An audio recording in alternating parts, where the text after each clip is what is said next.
That Henry Ford, the famous automobile manufacturer, gave money to the National Socialists, directly or indirectly, has never been disputed, said Konrad Heiden, one of Hitler's first biographers.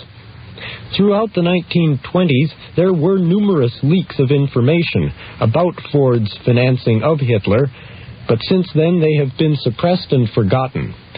I'm reading to you from a book called Who Financed Hitler?, written by James Poole and Suzanne Poole, published in 1978 by Dial Press. The Pooles have an entire chapter in their book about Ford and Hitler, and they attempt to lay down 3 conduits of money through which they contend money in all probability did flow from Ford to Hitler. And I'll briefly tell you about those. Basically, the 3 conduits were these.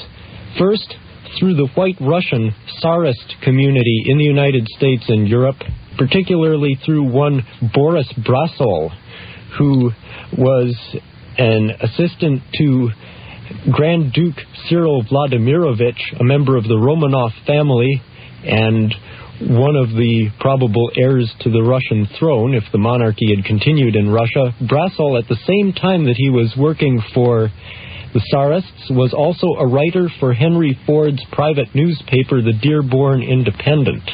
He made numerous trips to Europe, during which he had plenty of opportunity to convey money. The second conduit that the Pooles talk about was Ford's agent for the Ford Motor Company in Germany.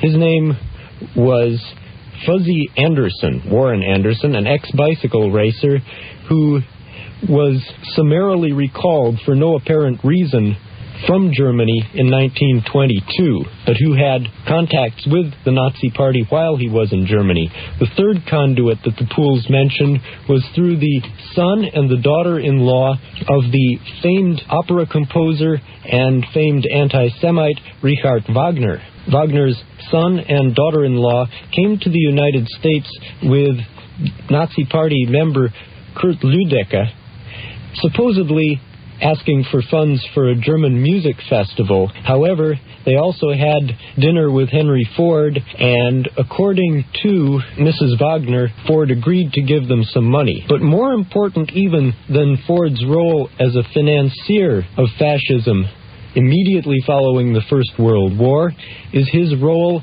as an ideological leader of the fascist movement. Henry Ford is known to have written a book entitled The International Jew. The International Jew originally appeared as a series of newspaper articles in Ford's newspaper, the Dearborn Independent, which I recently mentioned in connection with Boris Brasol. Speaking of the International Jew and Ford's general status among fascists, the Pooles write, not only did Hitler specifically praise Henry Ford in Mein Kampf, Hitler's well-known book, but many of Hitler's ideas were also a direct reflection of Ford's racist philosophy. There is a great similarity between the International Jew and Hitler's Mein Kampf, and some passages are so identical that it has been said Hitler copied directly from Ford's publication. Hitler also read Ford's autobiography, My Life and Work, which was published in 1922 and was a bestseller in Germany, as well as Ford's book entitled Today and Tomorrow. There can be no doubt as to the influence of Henry Ford's ideas on Hitler. Not only do Hitler's writings and practices reflect the International Jew, but one of his closest associates, Dietrich Eckart, specifically mentioned both the Protocols and the International Jew as inspiration sources for the Nazi leader. Dave, you might tell us just briefly what this Protocols is. Sure, the Protocols of the Elders of Zion is a very famous forgery that was put together in 1905 by the Okhrana, that is the Tsarist secret police in Russia. It, I believe, is a corruption of a satiric essay by one of the French Enlightenment writers. What it purports to be is a blueprint for an international Zionist conspiracy to dominate the world, and it has been used by anti-Semitic and right-wing regimes all around the world over the years to basically justify their excesses against the Jewish segment of the population and others at times as well, in order to basically keep their subjects' minds off of their real problems. In any case, the International Jew borrowed heavily from this set of ideas and elaborated on them further. The pools continue. If the International Jew was the Bible, then to the Nazis Henry Ford must have seemed a god. His anti-Semitic publications led many Germans to become Nazis.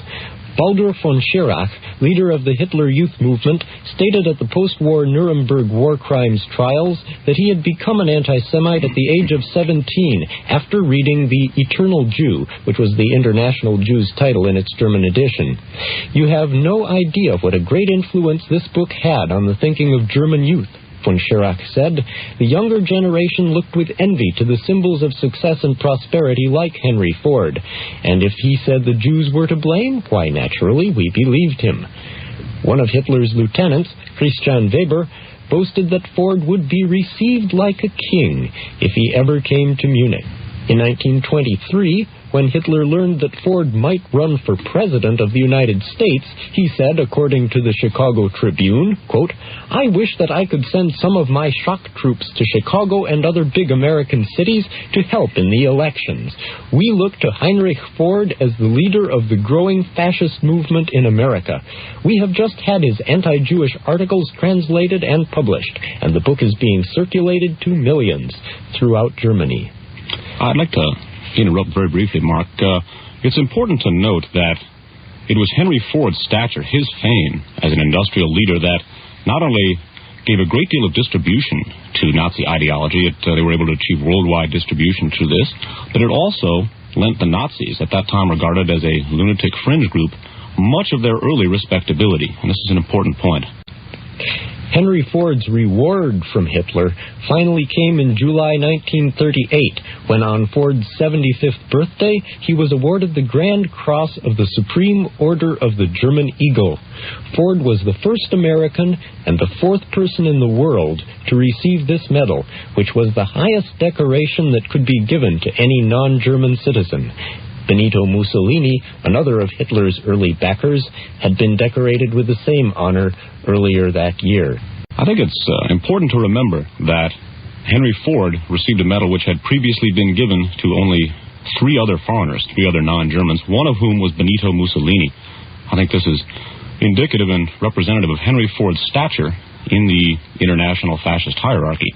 And before moving on, I'd like to note an interesting coincidence, and that is that Henry Ford's son, Edsel Ford, a member of the board of directors of the Ford Motor Corporation, was appointed to the board of directors of American IG, IG Farben's wholly owned American subsidiary. And this is interesting because IG Farben was the company that produced the gas used by Hitler in his final solution to the Jewish problem. And interestingly enough, Karl Bosch, a director of IG Farben, was president of German Ford, or chairman of the board, rather, of German Ford. And IG Farben Chemical Combine owned 40% of German Ford's stock. Well, while Henry Ford was contributing to the Nazis and helping them to formulate their ideological approaches, events were taking place in Europe which were to help pave the social and economic conditions leading to the rise of Hitler. American industrialists and financiers played a key role in setting up these conditions. In 1923, an impasse was reached between Germany and France over the cessation of coal deliveries from Germany to France under the terms of the Versailles Treaty. The French steel-making industry of Lorraine was dependent on shipment of German coal from the Ruhr in order to keep functioning. The Germans were not meeting their quota, so the French sent troops in to occupy the coal-producing region of the Ruhr. The coal miners struck, and there was a deadlock. The French weren't getting their coal, the Germans weren't producing any, and showed no signs of changing their stance. Into this gap stepped a group of diplomats who were also key international financiers. Many of the most important of them were American. Their solution to the problem of German reparations was to arrange for a series of foreign loans in order to enable Germany to continue the reparations payments. These loans were set up under two different programs. One was called the Dawes Plan, D-A-W-E-S, of 1924. The other was called the Young Plan, and that was instituted in 1929. Now, between 1924 and 1931, under the Dawes and Young Plan, Germany paid out a total of 36 billion marks in reparations. In the meantime, during that same period of time, they borrowed 33 billion marks, of course at a great profit to the institutions lending them, so that the net payment by Germany was only 3 billion marks over the 7-year period.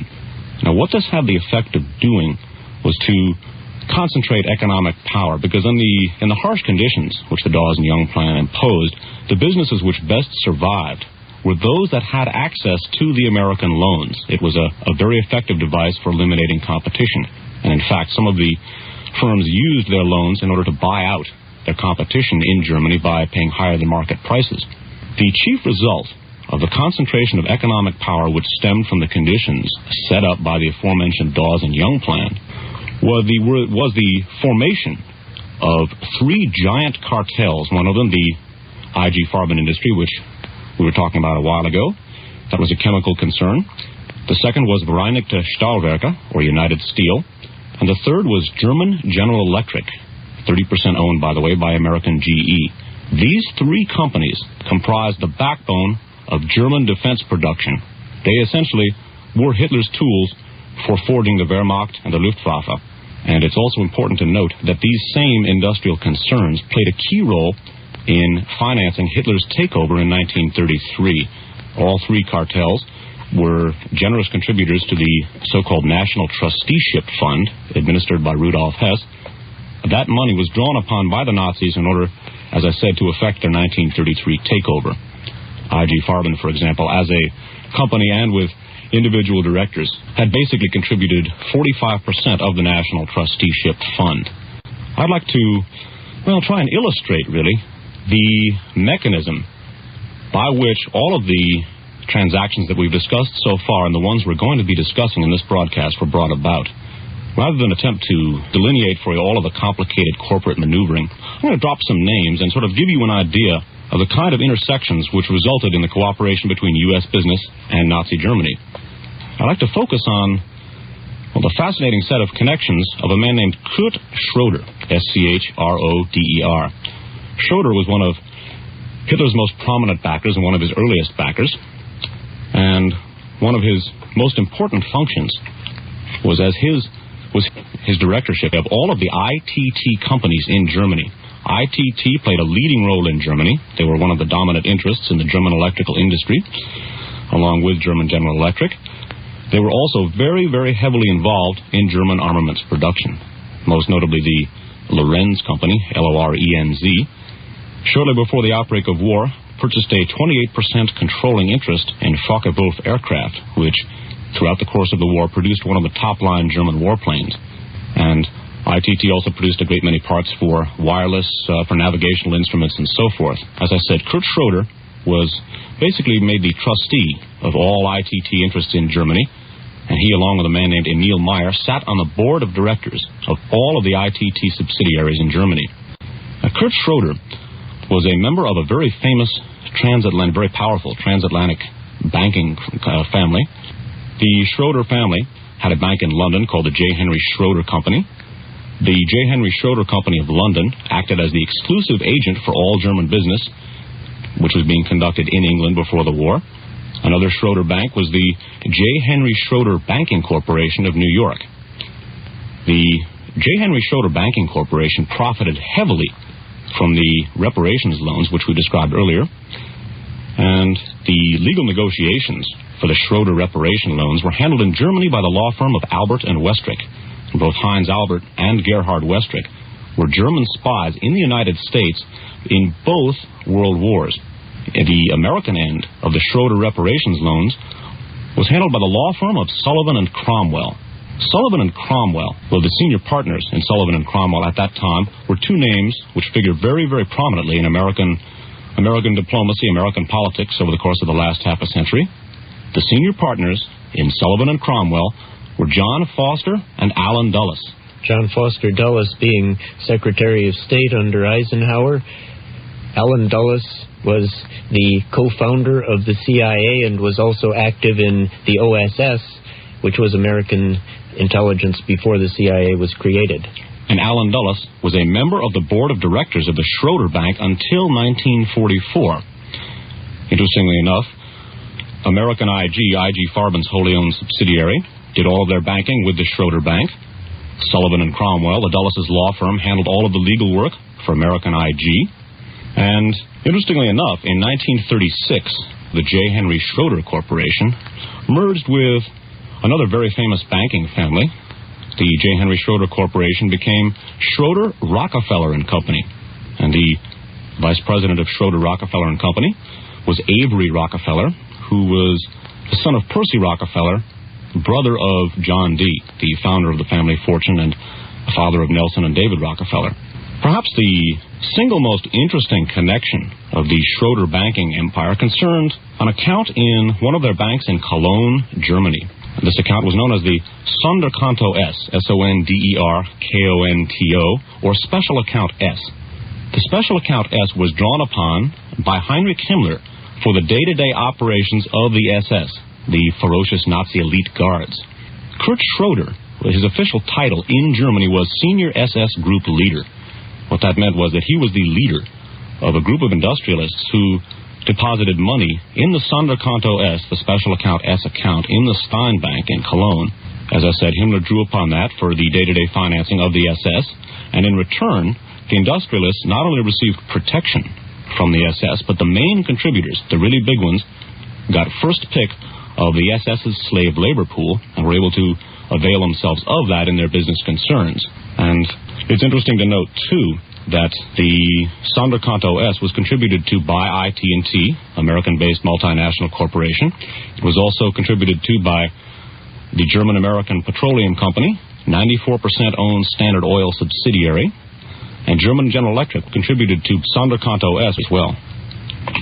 Well, this was not an aberration. We're just showing you one little piece of the complexly woven network of multinational corporations and their managers, executives, and major stockholders that actually predates the First World War and is international in scope and has been around for a long time.